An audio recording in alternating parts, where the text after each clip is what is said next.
think if you put forth the effort, the things are available here in this country that, yes, you can attain that so-called American dream. I'm living proof. It is attainable.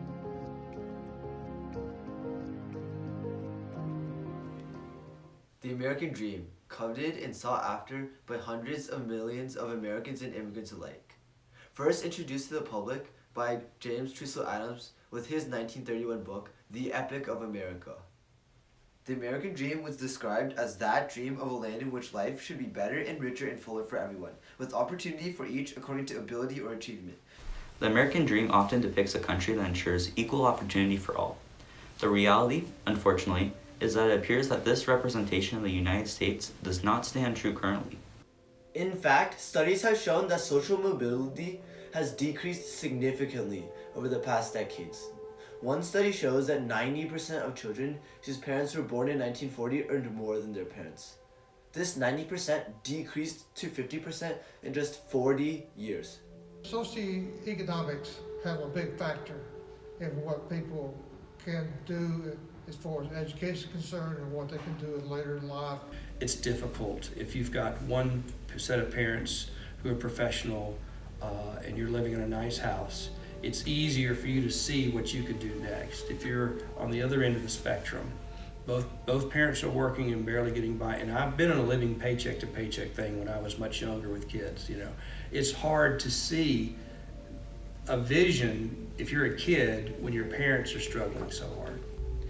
People come to the table with different backgrounds, in different family backgrounds, economic backgrounds, different educational backgrounds, and that kind of shapes the opportunities there. But some people have a head start. This mentality that we could choose our own destiny has fueled the immigration of millions over centuries, making America more prosperous. But this is where the American dream proves to be despicable. And so I think a lot of new Americans have to sort of start from the bottom, and so that's, I think, in that way, that's an added challenge to refugees in particular. Not everyone has had an equal shot of the American dream. We still see the effects of discrimination against minorities and women, even though we are a society that refuses to acknowledge it. Over the years, this has caused political tension, and this lack of equality divides America, acting as the core of most of our problems. One of the things we do know is that periods of American politics in which the partisan divisions have been the largest are also those periods of time in which the economic divisions have been the largest. Political tension is correlated with economic disparity. The past decades have seen increasing inequality gaps between the rich and poor, which in turn has caused an increase in political strife. Through all the issues we face as a society, from police brutality and its violent protests to polarization of topics such as immigration policy, all of these have one common factor: the struggle to achieve the American dream. The concept of the American dream is so deeply ingrained into American culture. We assume it permeates every level of society, and everyone can have a chance at the dream, a slice of the pie, so to speak. Yet, despite the gaping flaws in our concept of the dream, society still strives to achieve such aspirations.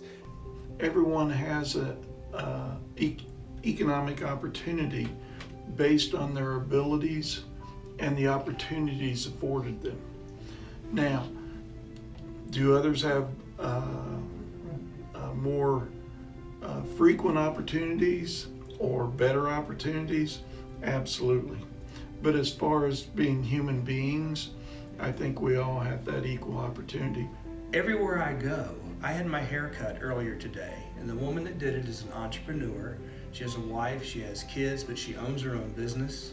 She's been doing this for years, and this allows her the independence she wants, the income she wants, the ability to travel. She'd just come back from a vacation in Vermont.